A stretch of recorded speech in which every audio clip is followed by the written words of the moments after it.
A Day in My Life as a Work from a Mom Solo Parent Edition. Good day everyone! Nakalimutan ko nga palang i-post to. Late post na to but anyway, I decided to make an affogato today. Wala lang, gusto ko lang mag-take ng sugar para magmahay ako maya-maya. Magsi-self-indulging muna ako sa sweets kasi ang sarap yata ng vanilla ice cream at kape ngayon. Kapag hindi ako nangangape, inaantok talaga ako ng malala during ng trabaho ko. Kaya this is my self-support na rin talaga. Pagkagising ko nga after my nap ay nag-ayos na ako ng higaan at gumawa na rin ng brunch namin ni Jeff. While I'm frying him hot dogs, gumawa naman ako ng granola yogurt with mango. I just sliced the mangoes thinly at inarrange na rin ito sa yogurt and added granola and cacao nibs. Kung gusto nyo rin ito, I will just add a link sa comment section. I also decided to make a hot honey ginger tea ngayon. I've resorted to lessen cold drinks muna except sa kape every night. And then kumain na kami ng pananghalian ni Jeff. Nagtamad-tamaran lang ako after kumain. Nakakaantok kasi. Pero maya-maya pumunta na ako sa kusina at paawa pa ito si Cookie sa akin dito. Parang naghihintay ng pagkain na tapos naman niyang kumain. Magluluto ako ngayon ng beef stew kaya I just seasoned the beef chunks and seared it sa pot na gagamitin ko para palambutin ito. Kapag nag-brown na ang both sides, kinuha ko na sa pot. And then naghiwa na rin ako ng aromatics na ilalagay ko dito and just sauteed it in the same pot.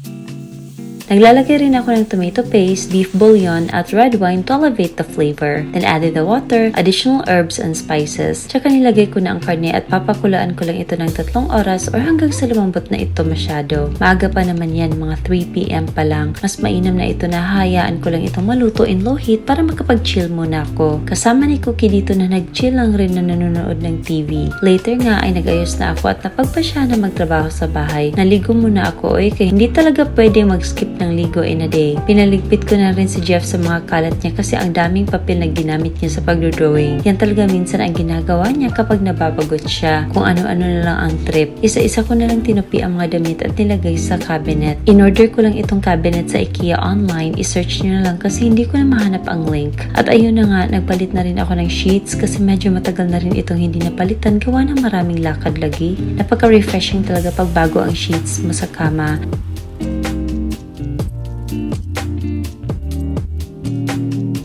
And to make it fresher and relaxing, nag-spray na rin ako nitong room and linen spray from Garden Lab. Kakatapos ko pa nga lang maglaba ay ayan, mayroon na naman akong mga labahin. After ko nga maglinis sa bahay ay naluto na itong pinapalambot kong karne pati na rin ang patatas na gagawin kong mashed potato. Ito ang masarap na ipare sa braised beef. Syempre nilagyan ko na rin ito ng pampalasa and used my hand blender para ma-mix ito. I just plated our dinner at nakakatakam na nga rin itong tingnan. Kung noon hindi ako kumakain ng beef, ayun ay kumakain na talaga ako dahil hindi malangsa ang beef sa SNR guys.